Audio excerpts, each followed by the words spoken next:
From protest lines to church pews, from clinics to classrooms, from drag shows to boardrooms, we have turned raids into resistance, the AIDS crisis into action, rejection into revolution. We have rebuilt this country every time it broke our hearts. We have always moved this country forward using our voices, our vision, our grace, and our grit. That is the power of our stories.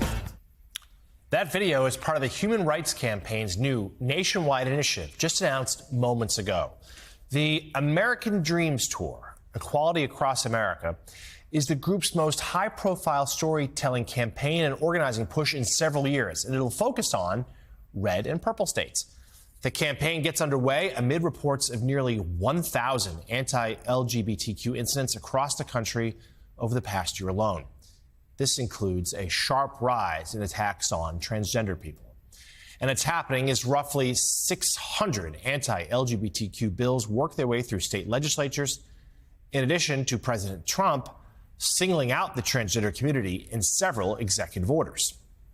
Joining us now for an exclusive first look at this new campaign is the president of the Human Rights Campaign, Kelly Robinson. Kelly, thank you so much for being with us this morning. So let's start there about the atmosphere in which you're launching this campaign at a moment when so many, particularly in the LGBTQ and trans communities, feel so fearful. It's not just a feeling of being afraid. We are afraid. For the first time in decades, we're actually seeing a backslide on LGBTQ plus rights across this country, and we've got to do something. I mean, for a lot of years, we've relied on the courts to create change, and we know that now that can't be our only or our primary solution. We've got to expand our strategy.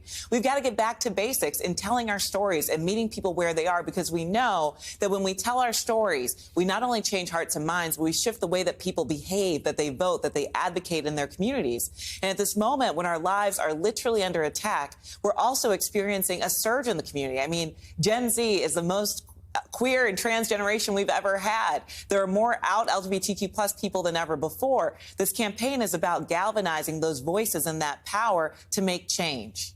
I feel like this campaign does come at a moment where the community, and I was talking with members of your organization during Pride, wants to celebrate itself in the face of such adversity and restriction that it's seeing across the country. But at the same time, you also declared a national emergency for the LGBTQ plus community because of what we're seeing legislatively across the country. Can you talk about that push and pull and why this campaign is a little bit different for y'all with that backdrop? Absolutely. And that's always been the story of our community, right? That we've got to understand the struggle, but still embrace and celebrate our joy. And I think that we're calling it American Dreams intentionally because we're declaring that this is our country, too, that pride and patriotism go hand in hand. And that's always been the story of America. So we're excited to kind of share stories across the country of the harm that folks are experiencing, but the hope as well. And to show people that we have always, LGBTQ plus people have always been an integral part of the American story. Like, you don't get to have the March on Washington without Bayard Rustin. You don't get Stonewall without Marsha P. Johnson and Sylvia Rivera. You don't get Beyonce's Renaissance without the story of her uncle, right, how he shows up in her life. So this is one of those times where we're excited to share our stories and also understand that storytelling, yes, it's about kind of having these emotional connections with people, but also it's a strategy. We know that people that know lesbian, gay, bi, and trans folks, that they are more likely to support equality. So this is a time that we're, again, embracing that grassroots power because we've done it before. We did it in the HIV/AIDS crisis. We did it in the fight for marriage equality, and we've got to do it again now. Yeah, by familiarizing people with stories in their own community, you're taking away the otherizing factor that has been successfully leveraged in some of these legislatures. You know, I look at the list of places you're going: Ohio, Nevada, Texas, Georgia, Tennessee. A lot of these states are red. Specifically in Texas right now, you're looking at a state legislature that's doing a special session that includes items like a bathroom bill. What's your message when you go to the epicenter, really, a state like Texas, a ground zero for these kinds of restrictions? What's the message that you're giving, and what are you hearing from the community? Yeah, well, look, I want to be clear. Americans are not inherently anti-LGBTQ. It's just not true. What's happening is that they're being fed a constant diet of misinformation and lies that we've got to combat. And I remember how our movement was transformed transformed when people like Pedro Zamora got on MTV and shared his story as a man living with HIV. I remember the change that happened when Will and Grace was on the screen, and when they actually started in 1998, there were only 34% of Americans that supported equality, and by the end of their run, that number was over 50%.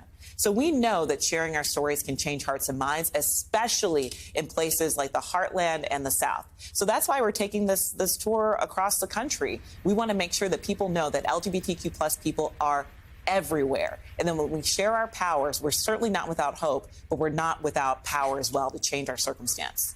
Kelly, as you do this tour, will there be in each city a built-in way that you reach out to talk to legislators that may be on the other side of these issues or on the fence, to faith community leaders, to others that will not be there necessarily rallying and celebrating with the people of the LGBTQ community, but that need to be dialogued and need to be talked to? Yeah, that's a beautiful thing about this tour. I mean, we're going to be having big town halls across the country where people can come out and we can talk about what's really happening in community. We're going to be having small, intimate discussions around kitchen tables, at the barber shop, to really engage. And we're also going to be doing community-based events, from storytelling trainings to other community outreach, to get to meet people where they are. But this is one of those times where we don't all have to agree, but we've got to come to the table and talk to figure out the path forward. And one of the reasons we're excited to start in a place like Ohio is because it tells the story of the nation. It's a place where equality felt inevitable for some time. I mean, it's the home of Jemma Obergefell, the plaintiff in that historic Supreme Court case. It's a place where we have had out LGBTQ representation across the state for over 40 years, and yet now they are seeing historic backslides, from bathroom bans to gender conversion therapy to so much more. This is a place where we've got to really make sure that we're engaging people, again, to meet folks where they are and to forge that strategy ahead. Because we know that when we talk to folks, we actually start to move the dial on our issues, because we're connecting with folks about our values. And in this moment, equality cannot be conditional. It's a time when we've all got to come together and understand that our struggle and our fights are intertwined. And when we do that, we can get the power that we need to win. President of the Human Rights Campaign, Kelly Robinson. Kelly, thank you very much.